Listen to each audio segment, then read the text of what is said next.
Welcome to the speed news of Politicos. నేను మీ లక్ష్మీ రాజరాజు. సంక్రాంతి పండుగ సందర్భంగా ఆర్టీసీ బస్సుల్లో అదనపు ఛార్జీలు వసూలు చేయబోమని మంత్రి మండిపల్లి రాంప్రసాద్ రెడ్డి స్పష్టం చేశారు. ఒకవేళ ఎవరైనా అదనపు ఛార్జీలు వసూలు చేస్తే ఆ ట్రావెల్ బస్సులను సీజ్ చేస్తామని ఆయన హెచ్చరించారు. సంక్రాంతి పండుగ వేళ మందుబాబులకు ఏపీ ప్రభుత్వం షాక్ ఇచ్చింది. అన్ని రకాల మద్యం బాటిళ్లపై 10 రూపాయలు పెంచుతూ ఉత్తర్వులు జారీ చేసింది. జిల్లాల పునర్వ్యవస్థీకరణ విషయంలో బీఆర్ఎస్ నేతలు ప్రజలను రెచ్చగొడుతున్నారని మంత్రి పొంగులేటి శ్రీనివాసరెడ్డి ఆగ్రహం వ్యక్తం చేశారు. బీఆర్ఎస్ నేతలు రాష్ట్రాన్ని అగ్నిగుండంగా మారుస్తామంటే చూస్తూ ఊరుకోమని హెచ్చరించారు. ముఖ్యమంత్రి రేవంత్ రెడ్డిపై బీఆర్ఎస్ సీనియర్ నేత ఎమ్మెల్సీ దాసోజు శ్రవణ్ విమర్శలు గుప్పించారు.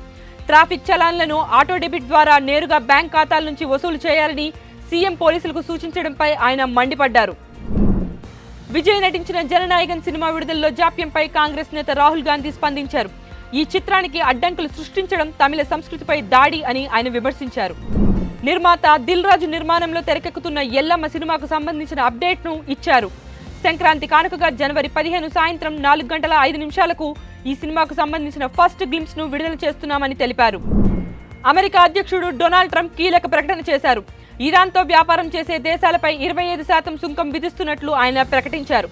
దీంతో China, Bharat, Turkey, UAE, Iraq వంటి దేశాలు ఇరాన్తో వ్యాపారం కొనసాగిస్తాయా లేదా అనే దానిపై చర్చ జరుగుతోంది. గ్రీన్లాండ్ ద్వీపాన్ని తమ దేశంలో విలీనం చేసుకునే దిశగా అమెరికా అడుగులు వేస్తోంది. ఇందుకోసం ఒక బిల్లును ప్రవేశపెట్టింది. ఈ బిల్లు ద్వారా గ్రీన్లాండ్కు రాష్ట్ర హోదా కల్పించి అమెరికాలో విలీనం చేసుకునేలా ట్రంప్ చర్యలు తీసుకుంటున్నారు. ఇవి ఇప్పటిదాకా పొలిటికోస్ అప్డేట్స్. మరికొన్ని అప్డేట్స్ కోసం stay tune to Politicos. Please subscribe to the channel and download the Politicos app from the links in the description.